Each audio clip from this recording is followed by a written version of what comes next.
വളരെ സിമ്പിളായിട്ട് ചെയ്യാനായിട്ട് പറ്റുന്ന നല്ലൊരു ടേസ്റ്റി ആയിട്ടുള്ള ഇഫ്താർ ഡ്രിങ്കിൻ്റെ റെസിപ്പിയാണ് ഇന്ന് ഞാൻ നിങ്ങൾക്കായിട്ട് ഷെയർ ചെയ്യുന്നത്. വെറും 3 മിനിറ്റ് കൊണ്ട് തന്നെ നമുക്ക് ഈ ഒരു ഡ്രിങ്ക് തയ്യാറാക്കി എടുക്കാനായിട്ട് പറ്റും. അപ്പോൾ നമുക്ക് വീഡിയോയിലോട്ട് പോവാം. നോമ്പ് തുറക്കുന്ന സമയത്ത് ഇതൊരു ഗ്ലാസ് കുടിച്ചാൽ നമ്മുടെ ദാഹവും ക്ഷീണവും വിശപ്പൊക്കെ മാറും. അപ്പോൾ ഈ ഒരു സ്പെഷ്യൽ ഇഫ്താർ ഡ്രിങ്ക് തയ്യാറാക്കാനായിട്ട് ഞാനിപ്പോൾ 1/2 ലിറ്റർ പാലെടുത്തിട്ടുണ്ട്. അതൊന്ന് തിളപ്പിക്കാനായിട്ട് വെക്കുകയാണ്. ഒന്ന് നന്നായിട്ട് ചൂടായിട്ട് വരുമ്പോൾ നമുക്കിതിലേക്ക് ഒരു 4 ടീസ്പൂൺ പഞ്ചസാര ചേർത്ത് കൊടുക്കാം. പഞ്ചസാര നിങ്ങളുടെ ആവശ്യത്തിനനുസരിച്ചിട്ട് മധുരം നോക്കിയിട്ട് ചേർത്ത് കൊടുക്കാം.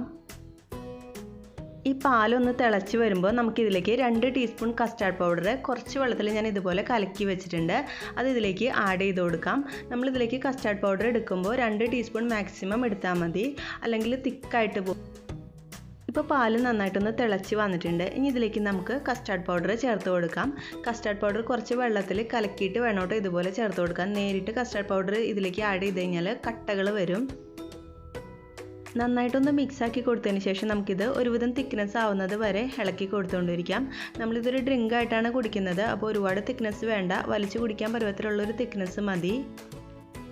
ഇപ്പോൾ നമ്മുടെ ഡ്രിങ്ക് അത്യാവശ്യം കുറുകി വന്നിട്ടുണ്ട്. ഇനി ഇതിലേക്ക് ഞാനൊരു സ്പെഷ്യൽ ഇൻഗ്രീഡിയൻറ്റ് ചേർത്ത് കൊടുക്കുന്നുണ്ട്. ടൈഗറിൻ്റെ മാംഗോ മിക്സാണ് ചേർത്ത് കൊടുക്കുന്നത്. ഒരു 5-6 തുള്ളി ഇതിലേക്ക് ആഡ് ചെയ്ത് കൊടുത്താൽ നമ്മുടെ ഡ്രിങ്കിന് ഒരു സ്പെഷ്യൽ ടേസ്റ്റും ഫ്ലേവറൊക്കെ കിട്ടും. ഇപ്പോൾ എല്ലാ സൂപ്പർ മാർക്കറ്റിലും ഇതുപോലത്തെ പല ഫ്ലേവറിലുള്ള മിക്സസ് അവൈലബിൾ ആണ്. അപ്പോൾ നിങ്ങൾക്ക് അതിൽ ഏത് വേണമെങ്കിലും ഇതിലേക്ക് ആഡ് ചെയ്ത് കൊടുക്കാം. ഇപ്പോൾ നമ്മുടെ ഡ്രിങ്ക് തയ്യാറായിട്ടുണ്ട്. ഇത് ചൂടാറിയതിന് ശേഷം ഞാൻ വേറൊരു പാത്രത്തിലേക്ക് മാറ്റിയിട്ടുണ്ട്. ഇനി നമുക്കിതിലേക്ക് 1 കപ്പ് മാങ്ങ അരിഞ്ഞത് ചേർത്ത് കൊടുക്കാം. നിങ്ങൾക്ക് ഇതിലേക്ക് ഏത് ഫ്രൂട്ട്സ് വേണമെങ്കിലും ആഡ് ചെയ്ത് കൊടുക്കാം. ഞാനിപ്പോൾ മാംഗോൻ്റെ ഫ്ലേവർ ആഡ് ചെയ്തുകൊണ്ട് തന്നെ മാംഗോൻ്റെ പീസസ് ആണ് ആഡ് ചെയ്ത് കൊടുക്കുന്നത്. ഒന്ന് മിക്സാക്കി കൊടുത്തതിന് ശേഷം ഞാൻ ഇതിലേക്ക് കുറച്ച് ചെറിയും കൂടി ആഡ് ചെയ്ത് കൊടുക്കുന്നുണ്ട്. നമ്മൾ സാധാരണ കടയിൽ നിന്നൊക്കെ വാങ്ങിക്കാൻ കിട്ടുന്ന ചെറി ഇതുപോലെ പീസസ് ആക്കി എടുത്തിരിക്കുന്നതാണ്. അതും കൂടി ഇതിലേക്ക് ആഡ് ചെയ്ത് കൊടുക്കാം. കുറച്ചും കൂടി ഒരു കളർഫുൾ ആവാൻ വേണ്ടിയിട്ടാണ് ഇത് ആഡ് ചെയ്ത് കൊടുക്കുന്നത്.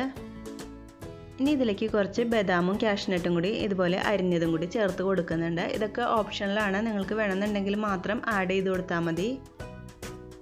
ഇപ്പോൾ നമ്മുടെ സൂപ്പർ ടേസ്റ്റിയും സൂപ്പർ ഈസിയും ആയിട്ടുള്ള ഇഫ്താർ ഡ്രിങ്ക് തയ്യാറായിട്ടുണ്ട്. അപ്പോൾ ഇത് കുറച്ച് തണുപ്പിച്ച് കഴിക്കുന്നതാണ് കുറച്ചും കൂടി ടേസ്റ്റ്. അപ്പോൾ നിങ്ങൾ എന്തായാലും ഒന്ന് ട്രൈ ചെയ്ത് നോക്കൂ. ഇപ്പോൾ ഇഫ്താറിന് അല്ലെങ്കിലും കുട്ടികൾക്കൊക്കെ ഇതുപോലെ ഉണ്ടാക്കി കൊടുത്താൽ അവരെന്തായാലും കഴിച്ചിരിക്കും. അപ്പോൾ നിങ്ങൾക്ക് ഈ വീഡിയോ ഇഷ്ടമായാൽ ലൈക്ക് ചെയ്യാനും ഫ്രണ്ട്സിനായിട്ട് ഷെയർ ചെയ്യാനും കമൻറ്റ് ചെയ്യാനായിട്ടും മറക്കല്ലേ. താങ്ക്